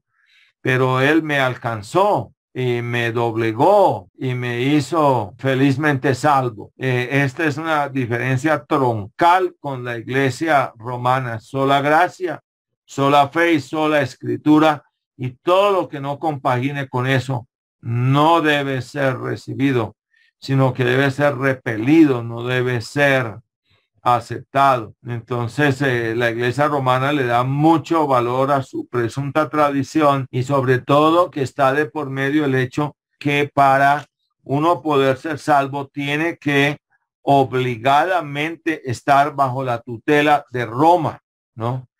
Eso está en la bula del Papa Bonifacio VIII, una santa, una sola, católica, apostólica y romana de la Iglesia de Jesucristo, y es absolutamente necesario para toda alma humana, para poder ser salvo, estar bajo la tutela del Papa romano. Y si no se está bajo el Papa, no hay garantía ninguna de salvación. Y entonces yo debo estar sometido al sacerdote de la parroquia local y dependo de él para que él me administre en forma correcta los sacramentos y de esa manera poder recibir una gracia infusa que me fortalece para yo hacer buenas obras y progresar en ellas, y de esa manera, al progresar en la santificación, ir mereciendo la justificación. Es lo que enseña la doctrina de la iglesia romana, ¿no? En la iglesia romana enseña esto y eso es algo que va en contravía total con la palabra de Dios en su evangelio, su buena nueva. Realmente el evangelio de Roma es otro evangelio, pero no es el evangelio de la Biblia, la palabra de Dios, y más exactamente del Nuevo Testamento. Cuando hablamos de evangelio estamos hablando de la buena nueva salvífica de lo que Dios ha hecho y hace por nosotros. Y en ella, en esa buena nueva salvífica, Dios es el agente activo, eficaz. Nosotros somos el agente pasivo que recibimos ese beneficio para una vida nueva en Cristo, ¿no? Para una vida nueva en Cristo. Entonces, para Roma, sencillamente, la fe sí es buena, pero no la sola fe, no la acepta, ¿no? Hay que agregarle lo humano. Es decir, que la idea sería que Dios hizo más o menos un 60%, pero el hombre tiene que hacer el otro 40%, ¿no? En su salvación, ¿no? Es lo que enseña en síntesis la iglesia romana. Entonces yo dependo del sacerdote para mi salvación y dependo de los sacramentos que él me brinda para yo de esa manera poder ser salvo. Pero si yo no estoy sometido bajo la tutela de la iglesia romana al Papa y por lo tanto a la corte terrenal, no puedo tener ninguna garantía de salvación. Uno ve que el mensaje del documento Domine Jesus del año de 1999 del Papa Juan Pablo II dice más o menos lo mismo. Es decir, que no hay garantía ninguna de salvación fuera de la iglesia romana, ¿no? Que fuera de la iglesia romana no hay garantía ninguna de salvación, no hay validez ninguna de sacramentos, ¿no? Ni hay validez ninguna de un orden de sucesión apostólica, que solamente dentro de la iglesia romana, ¿no? Pues que también naturalmente Pedro para ellos fue el primer papa. Él es el vicario de Cristo y sucesor de San Pedro. Él no es sucesor, el papa no es sucesor del papa que murió y ahora él es el nuevo papa, ¿no? Sino que es sucesor directamente de San Pedro en el espacio o en el periodo en el cual le corresponde ejercer su papado. Tenemos allí un pastorado faraonizado, convertido en una especie de faraón salvífico, ¿no? Del cual dependen nuestros cuerpos y nuestras almas. Y eso no es de Dios. Porque, por ejemplo, el apóstol Pedro mismo dice, varones hermanos, ¿por qué ponéis vuestra mirada en nosotros, como si por nosotros mismos hubiéramos hecho este beneficio a este hombre? Jesús de Nazaret, a quien vosotros desechasteis, por ellos este hombre está en vuestra presencia sano. Pero noten que Pedro hace que la mirada espiritual de las personas se dirija hacia Jesús de Nazaret, hacia el Señor. Lo mismo hace Juan el Bautista, ¿no? Señala hacia Cristo y dice, aquí el Cordero de Dios que quita el pecado del mundo, y es necesario que yo mengüe para que él crezca, que es el correcto orden. Es decir, que en Roma hay muchas cosas que son completamente opuestas a la palabra de Dios, la corredención de María, la cointercesión de los santos, ¿no? La oración e invocación a los ángeles y cosas por el estilo. Es algo que está completamente reñido con la palabra de Dios, las misas por los muertos, etcétera. Nada de eso. Si vamos a mirar en los padres de la iglesia antigua, nada más de los 5 primeros siglos, la patrística que llamamos, nada de eso tiene un asidero histórico. Esas son corrupciones posteriores, son frutos del desarrollo de el penitencialismo, de la idea de cómo yo hacer de una u otra manera en coordinación con los sacramentos buenas obras para merecer la gracia de Dios, ¿no? Merecer o comerecer la gracia de Dios. Así que el asunto de las diferencias con Roma son realmente diferencias insalvables, insalvables. No se puede pretender por la vía del acuerdo doctrinal llegar al encuentro. Realmente todos esos documentos que se han firmado, entre otros el documento católicos y evangélicos sentados juntamente, son documentos quijotescos. También la declaración conjunta que se firmó en el año 99 entre el obispo luterano de Alemania y el Papa Juan Pablo II, realmente son puentes quijotescos y completamente inconsistentes. El lenguaje de ese documento es es un lenguaje ambiguo. Está diseñado de una manera tal que la iglesia romana lo puede entender a su manera y los evangélicos luteranos lo pueden entender a su manera, ¿no? Pero que realmente se pueda decir que se haya llegado a una satisfacción, no, porque no podemos hablar de un círculo cuadrado. De ninguna manera el círculo es círculo y el cuadrado es cuadrado, son absolutos, ¿no? No son compatibles. Definitivamente no tienen forma de compatibilidad de ninguna especie. Esa es la verdad. Sí, buenas noches. Buenas noches, sí. No, solo quería decir lo siguiente. Cuando estamos hablando del catolicismo romano, digamos que la mejor manera de entender el catolicismo romano es como una religión humanista. Para ellos, en el fondo, todo lo que tiene que ver con la revelación misma, la Biblia misma, es tradición.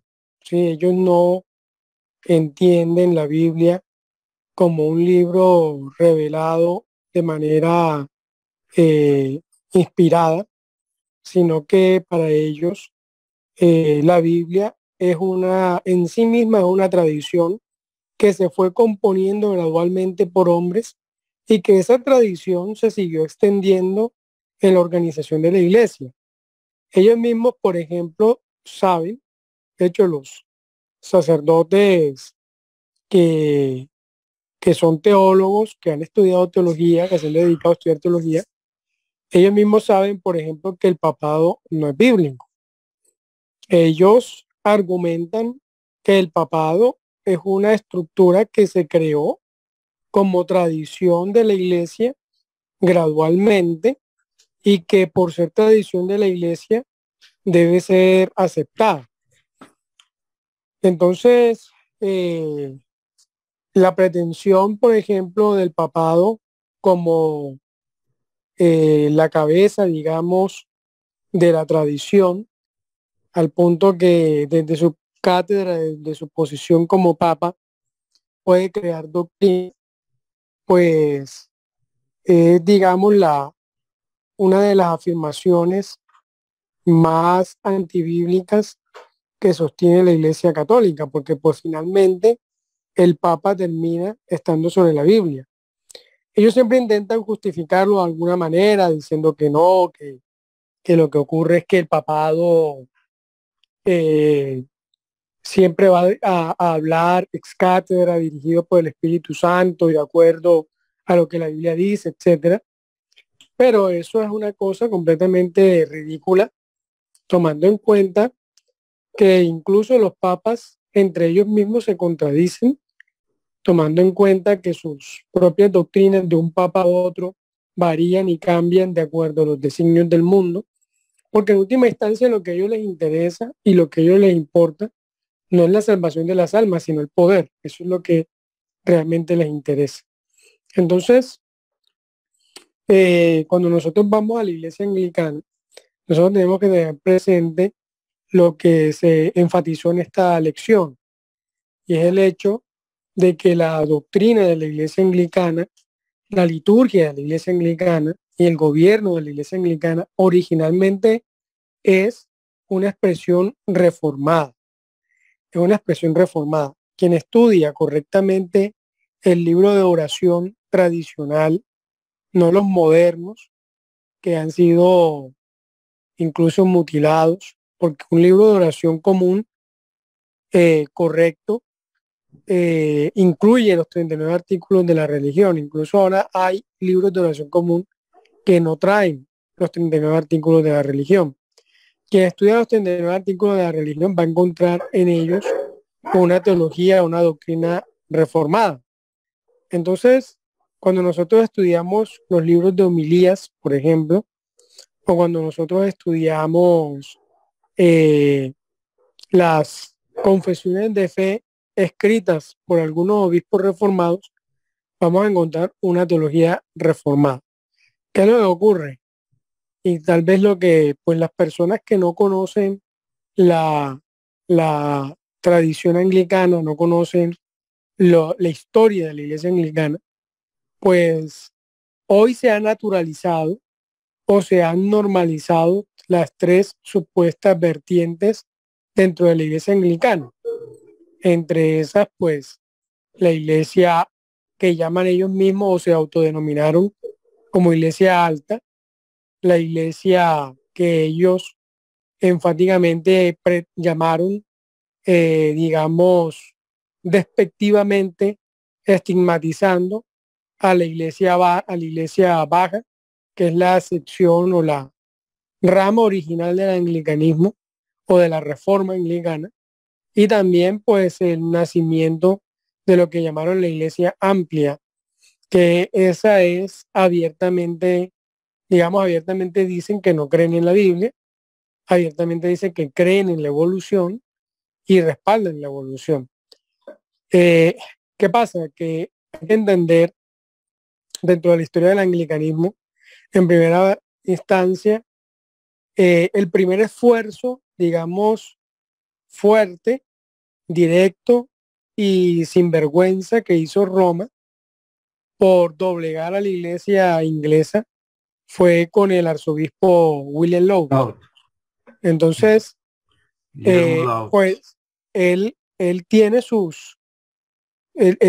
sus discípulos que eran los divinos carolinos o los teólogos carolinos, los Caroline Divine, y este grupo de teólogos, ellos dijeron que la reforma realmente era un error dentro del anglicanismo y que la verdadera tradición anglicana era medieval. Entonces ellos defendieron, eso fue, digamos, una excusa para tratar de traer otra vez al anglicanismo del siglo XVII, traer al anglicanismo del siglo XVII tradiciones medievales que no son otra cosa que el romanismo.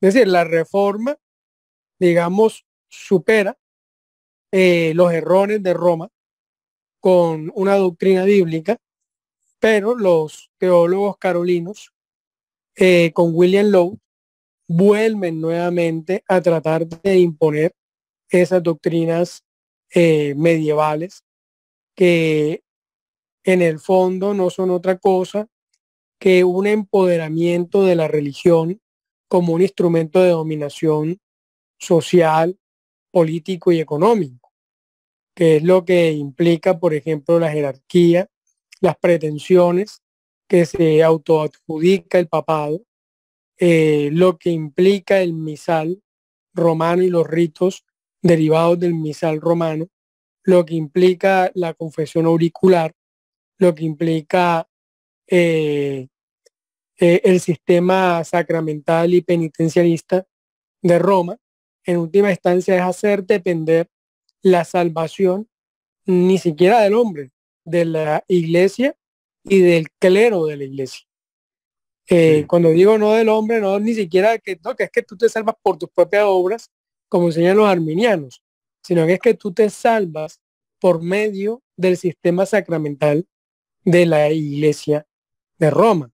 Entonces, eso fue combatido, digamos, de hecho, en ese contexto es que nace la Confesión de Fe de Westminster en el siglo XVII. Los mismos, la misma Iglesia de Inglaterra termina pues repudiando ese movimiento.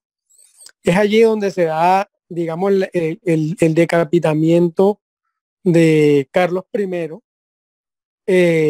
y en ese contexto, digamos, la Iglesia de Inglaterra se logra librar de ese esfuerzo que hizo Roma por hacer volver a la Iglesia inglesa al seno de Roma. Ahí se logra librar de eso.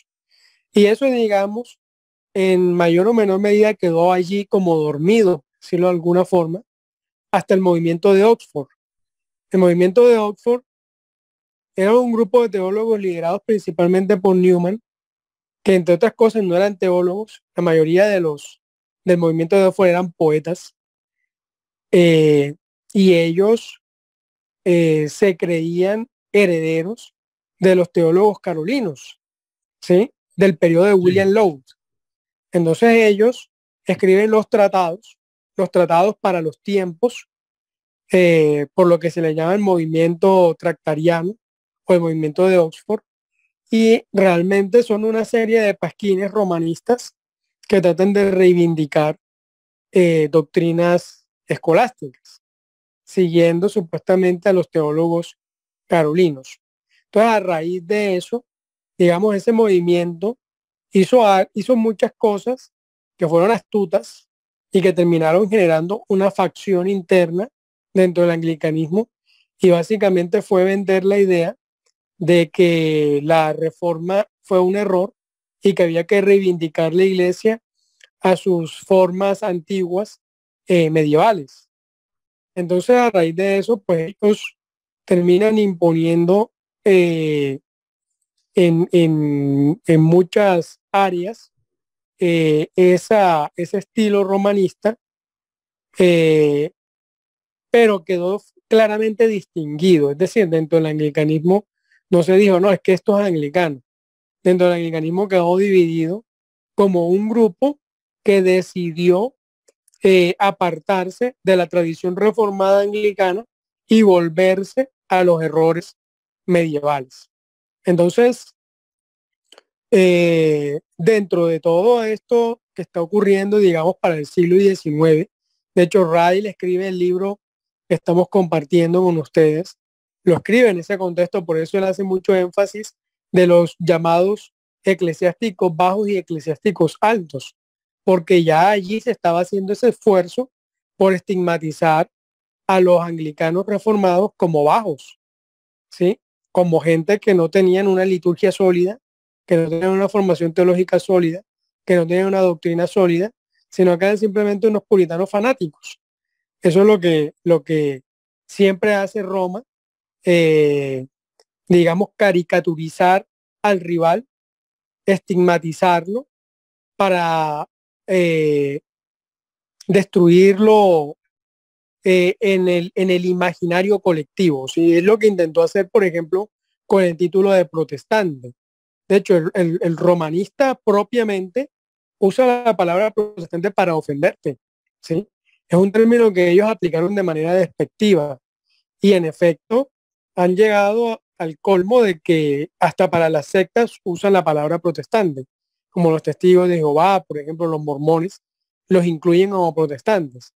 Entonces, es ese esfuerzo. Roma es, digamos, experta en destruir a sus enemigos, en los imaginarios colectivos y en imponer un imaginario que domine, digamos, a la masa, ¿no? Que es lo que a ellos les interesa. Entonces, a raíz, digamos, de la influencia del darwinianismo y la teoría de la evolución, pues no faltó el loco que negó la doctrina bíblica y se alineó supuestamente con los grandes avances de la ciencia defendiendo el evolucionismo. Entonces, a eso, allí es donde nace lo que llaman la supuesta iglesia amplia. ¿A dónde voy con lo que estoy diciendo? Que tanto la supuesta iglesia alta, que de alta lo único que tiene es la soberbia, y la supuesta iglesia amplia, que de amplitud lo único que tiene es la estrechez de su mente, son una ficción, ¿sí? Eso no es anglicanismo. O sea, el anglicanismo es lo que se definió en sus formularios doctrinales, litúrgicos y de gobierno. Es decir, 39 artículos de la religión que son reformados, libro de oración común que es reformado, es una liturgia reformada y tiene una estructura reformada, los libros de homilías que son reformados y el ordinal anglicano, que es donde están las ceremonias de ordenación anglicanas. Básicamente eso, a eso podemos sumarle incluso las mejores confesiones de fe que fueron creadas por algunos obispos a su propio deseo, como por ejemplo la confesión de fe de Hooper, que la compartimos con ustedes, o la confesión de fe del obispo Ussher, que también la compartimos, donde se trata muy bien el tema de la predestinación. Entonces, es importante establecer eso, porque realmente se supone que quien se sale de los 39 artículos de religión se sale del anglicanismo, y la supuesta iglesia alta se sale de los 39 artículos de religión. Claro, de inmediato. Quien se sale del libro de oración común original en la estructura que tiene el libro de oración común original, que es una estructura evangélica, es decir, llamado al arrepentimiento, gracia y salvación. Realmente cada oficio tiene una estructura centrada en el evangelio. Me explico. Quien se sale de esa estructura y crea un nuevo libro de oración común, que algunos contemporáneos lo han hecho, se sale del anglicanismo, ¿no? Porque termina, pues en última instancia, negando en esencia el fundamento de la liturgia anglicana, que es el evangelio. Y es el evangelio entendido dentro de la estructura de los 39 artículos de religión. Entonces, por eso insiste Ryle en su libro, ¿quiénes se ajustan realmente a la doctrina de los reformadores ingleses, que fueron los que Dios usó para establecer la liturgia, gobierno y doctrina de la iglesia inglesa? Los que ustedes llaman bajos. Los supuestos altos se han salido de ello, por lo tanto, claro que sí, no son verdaderos eclesiásticos.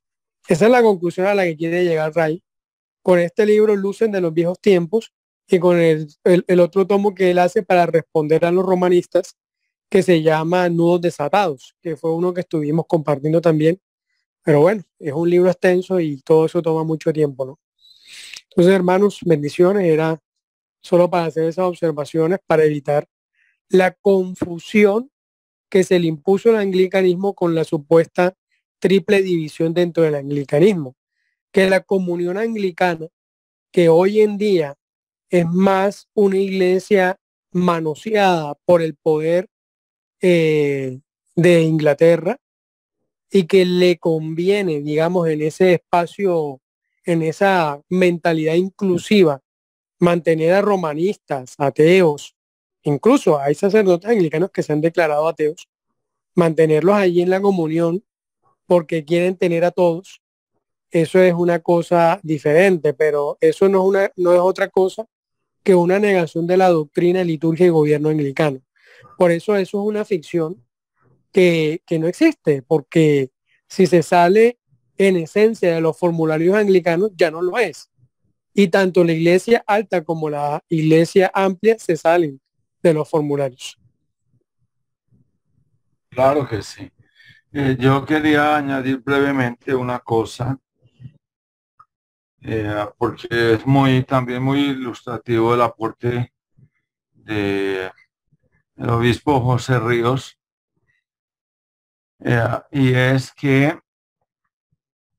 Pues sí, en verdad, el romanismo es un humanismo, porque todo aquello que se quiera en parte pretenda llevar al hombre a poner la mirada en el hombre o a poner la mirada en sí mismo, como cuando se enseña que en nosotros hay habilidad alguna o recursos algunos, una bondad natural en nosotros, una presunta bondad natural, un presunto libre albedrío en el cual podemos aferrarnos como un bastón para levantarnos, ¿no?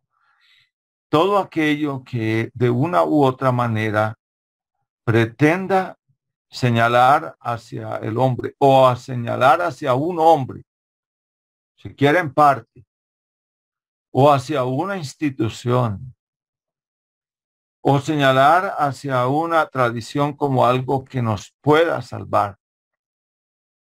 Y todo sistema que no enseñe que es Cristo y solo Cristo es de una u otra manera una falsa doctrina.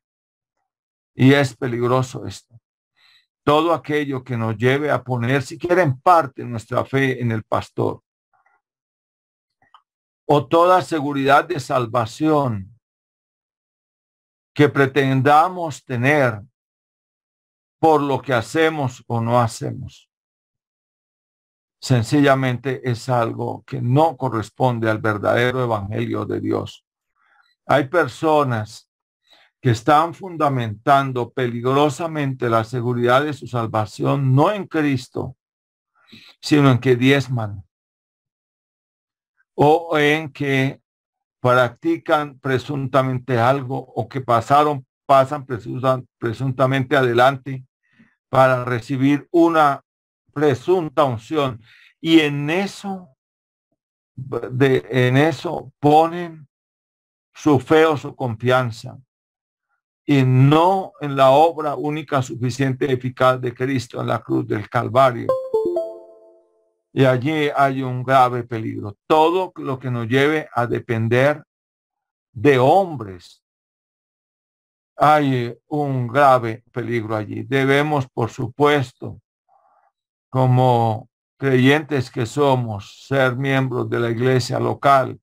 Y la Biblia habla de sujetarnos a nuestros pastores, pero no habla de depender de ellos o poner la mirada en ellos para que ellos sean vehículos de nuestra salvación o corredentores en general. La palabra de Dios no enseña esto y en el humanismo se ve eso. Y en mucho lo que hay hoy en muchas iglesias que se dicen cristianas es sectas y un falso mensaje. Igual hay un neorromanismo en muchas iglesias donde prácticamente incluso a veces se habla más del presunto líder, del presunto evangelista, del presunto apóstol o profeta que del mismo Cristo, nuestro Señor. Y eso es un grave peligro que nos afecta o que nos amenaza muy de cerca. Y por eso debemos examinarnos bien en profundidad con la Biblia, la palabra de Dios, ¿no? Y mirar esto y tener en cuenta que siempre hubo hombres fieles que fueron fieles a la verdad de Cristo y su evangelio, ¿no?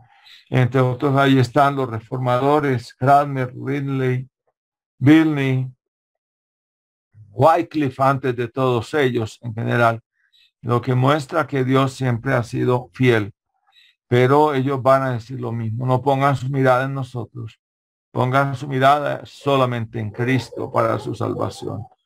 Ahí está la sola gracia, la sola fe y la sola escritura. Y eso es suficiente.